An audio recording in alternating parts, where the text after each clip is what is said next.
बेटा good morning all of you. तो आप कैसे हैं? आज मैं बात करूंगा क्लास 7th की हिस्ट्री लेसन 8 जिसका नाम है टॉपिक्स है आज बसवनाज विरासविज and the sant of Maharashtra.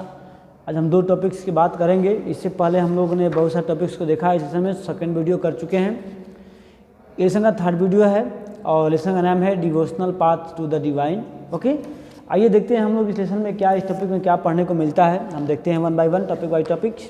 तो अगर आपके पास बुक अवेलेबल है तो आप पेज नंबर 107 को ओपन कर लीजिए। आइए देखते हैं हम लोग बसवनाज विरासविज में है क्या। एक्चुअली ये मोमेंट है और ये मोमेंट आपको साउथ इंडियन में टेम्पल वर्कशिप में हुआ था। देखते हैं इसको।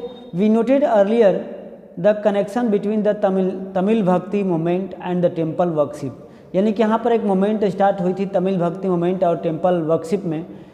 This is turn led to the reaction that is the best represented in the Virashiva movement initiated by the Basavana and his companions like Alma Prabhu and Akka Mahadevi। That means इस तरह से जो है इसमें main companions लोग थे, इनका नाम इसमें आता है। This moment began in Karnataka, और जो मोमेंट स्टार्ट हुई थी कहाँ हुई थी? कर्नाटका में स्टार्ट हुई थी in the mid 12th century में, मतलब आपको 1150 के आसपास में जो ये स्टार्ट हुई थी।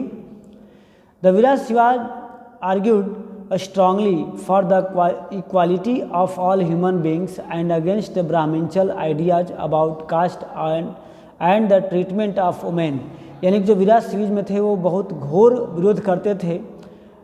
वो चाहते थे कि सभी लोग, सभी ह्यूमन जो हैं वो इक्वल हों, सबका बराबर का अधिकार मिलना चाहिए, सबको बराबर का हक मिलना चाहिए और सबको बराबर की छूट मिल जाए अपने भक्ति भावनाओं को करने का। और जो ब्राह्मणिकल आइडिया थे, यानी कि जो ब्राह्मणवाद या पखंडवाद कर सकते हैं, उस आइडियाज़ के बहुत ही घोर विरोध थे। इसमें खासकर से कास्ट और औरतों पर जो भी अत्याचार हो रही थी उसके ऊपर। They were also against all the forms of rituals and ideal worship, और वे और इसके अलावा जो रिचुअल्स जो है पूजा पाठ अनुष्ठान जो हुआ करते थे, ये जो मूर्ति पूजा होता था उससे ज़्यादा वो आलोचक थे, यानी कि वो मूर्ति पूजा में विश्वास नहीं करते थे। वे चाहते थे क्या कि दैट मीन्स अदृश्य जो शक्तियाँ हैं उसको पूजा पाठ की जाए, उसको अर्चना की जाए, न कि उस पूजा पाठ ना पर ढोक पाखंड की जाए, ऐसे वो विश्वास नहीं करते थे। तो उनके बारे में यहाँ पर दिया हुआ जो है वो किस तरह से जो है अपना वचन किया करते थे। आप देख सकते हैं यहाँ पर लिखा हुआ है एक पार्ट्स में, आप ऊपर में इसको देख सकते हैं कि जो ये पार्ट्स है, आप यहाँ किस तरह से उनके बारे में यहाँ लिखी हुई है, उन्होंने किस तरह से लिखा हुआ है। आप इसको ध्यान से पढ़ेंगे तो समझा जाएगा, इसमें ज़्यादा डिफिकल्ट वर्ड नहीं दिया हुआ है। ओके, हम चलते हैं नेक्स्ट टॉपिक में, द संत ऑफ महाराष्ट्र। ऐसा नहीं है कि आप केवल साउथ और नॉर्थ इंडिया में ही संत हुआ करते थे, आप मतलब भक्ति मूवमेंट चल रही थी उस समय आपको सेंट्रल इंडिया यानी कि महाराष्ट्र के एरिया में भी ये मूवमेंट स्टार्ट थी। और इसमें बहुत सारे जो संत कवि हैं या फिर संत महात्मा हैं, उन्होंने अपने अपने बारे में विचार दिए हैं अकॉर्डिंग टू दैट। देखते हैं next topic, the sant of the Maharashtra from the 13th to the 17th century, यानी कि 13th से 17th सेंचुरी की बात आती है तो महाराष्ट्र में देखा गया great number of Sant poet, यानी कि महाराष्ट्र में बहुत बड़े बड़े महान अधिक संख्या में नेता जो है वो संत हुए हैं। हुज सॉन्ग्स इज सिंपल, जो उनके सॉन्ग्स हुआ करते थे, भजन हुआ करते थे, वे सिंपल मराठी लैंग्वेज में हुआ करते थे, जो लोगों को इंस्पायर करते थे, जो लोगों को इंस्पायर करने का काम करते थे। The most important among them were Dhyaneshwar या ज्ञानेश्वर इनका नाम है, आप देख सकते हैं। सबसे इसमें इम्पोर्टेंट आते हैं नामदेव भी एक बहुत बड़े संत थे। एकनाथ भी थे, Tukaram, as well as women like Sakhubai and the family of Chokhamela who belongs to the untouchable Mahar caste, यानी कि ऐसे महाराष्ट्र में बहुत सारे संत मिले हैं जो महार कास्ट से बिलोंग करते थे, जो महाराष्ट्र में है। अपना नाम देखा इसमें, ज्ञानेश्वर, नामदेव, एकनाथ, तुकाराम, सुखुबाई, यानी कि इसमें फीमेल भी इसमें कैंडिडेट्स आपको आती हैं। चोखा मेला भी जो कि अनटचेबल महार कास्ट से बिलोंग करते हैं। यानी कि यहाँ पर जो है संत ऐसे थे जो किसी भी कास्ट से मतलब बिलोंग कर सभी कास्टों को भक्ति करने की अनुमति यहाँ पर थी, ऐसा देखने को मिलता है। This regional traditions of bhakti focus on the Vitthal of form of the Vishnu temple of the Pandharpur as well as on the notion of a personal god residing in the hearts of the all peoples. यानी क्या देखा गया कि जो traditional यहाँ पर पूजा पाठ की जो भक्ति का था उसमें मेनली भगवान विष्णु की पूजा किया गया था। उनका एक मंदिर भी है पंडारपुर में, और इसके साथ साथ उनके नोशन ऑफ पर्सनल गॉड यानी कि सभी लोगों का एक अपना आध्यात्मिक गुरु या आध्यात्मिक भगवान जो होते हैं वो जो लोगों के हार्ट में बसते हैं, जो लोगों के दिलो दिमाग पर बसते हैं, वैसे लोगों की यहाँ पूजा पाठ कर देखने को मिला है। This Sant poet rejected all the forms of ritualism.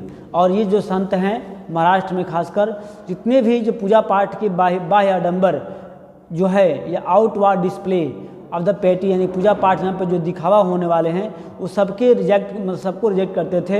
And social differences based on birth, और जन्म के साथ जो डिफरेंसेस है कि तुम बड़े हो, तुम ऊँच हो, तुम नीच हो, तुम बैकवर्ड हो, तुम फॉरवर्ड हो, तुम अनटचेबल हो, तुम ये हो, तो ये लोग उसको नहीं मानते थे। In fact, they even rejected the idea of the renunciation and the preferred to live with her family। और जन्म के साथ उनको मिली हुई जो मतलब प्रेफरेंस था या फिर जो पदवी था या पोस्ट था ये उनका मतलब अगेंस्ट में थे।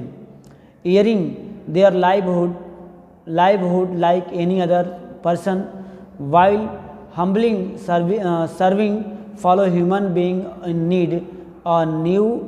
A new humanist ideas emerged as they instead that bhakti lay in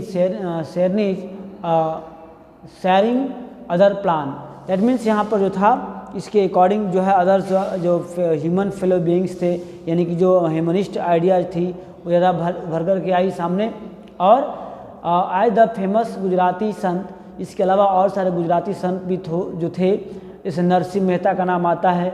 said that way कहा करते थे Vaishnav who understand the path of the others, यानी कि जो ये बात करते थे।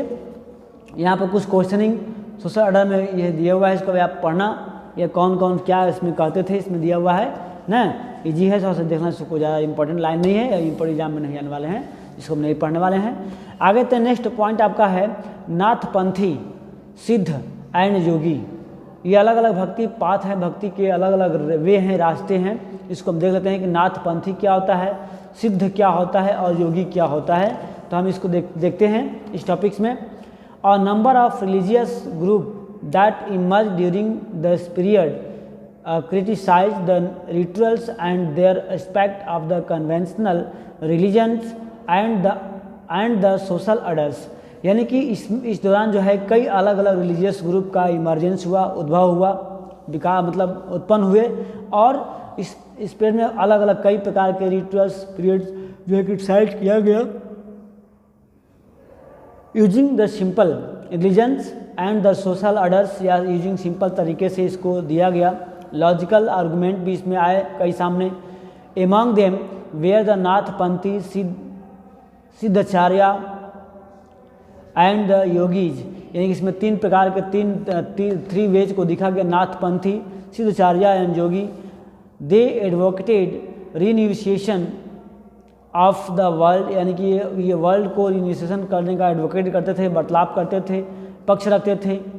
To them the path to salvation lay in the meditation on the formless ultimate reality and the realisation of the oneness within इट, यानी कि लोग ऐसे चीज़ों का एडवोकेट करते थे कि मुक्ति मतलब relations of the world to them the path of salvation, यानी कि अगर मुक्ति प्राप्त करना है तो क्या करना होगा, मेडिटेशन ना, यानी कि आत्म ध्यान करना होगा, ध्यान केंद्रित करना होगा, ध्यान लगाना होगा। और कैसा, फॉर्मलेस, यानी कि जैसा कोई फॉर्म ना हो, जैसा कोई रूप ना हो, अदृश्य शक्तियों का, ओके, अल्टीमेट रियलिटी जो वास्तव में सही है।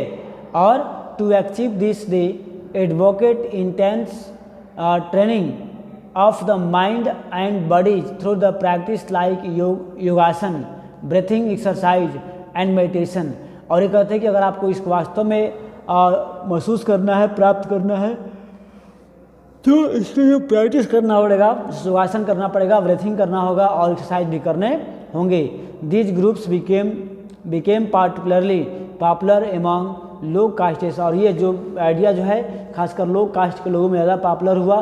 There criticism conventional religion created the group of the devotional religion to become a popular force in the northern India, यानी किस प्रकार से जो बातें हैं नॉर्दर्न इंडिया में भी काफ़ी ज़्यादा पॉपुलर हुई ना।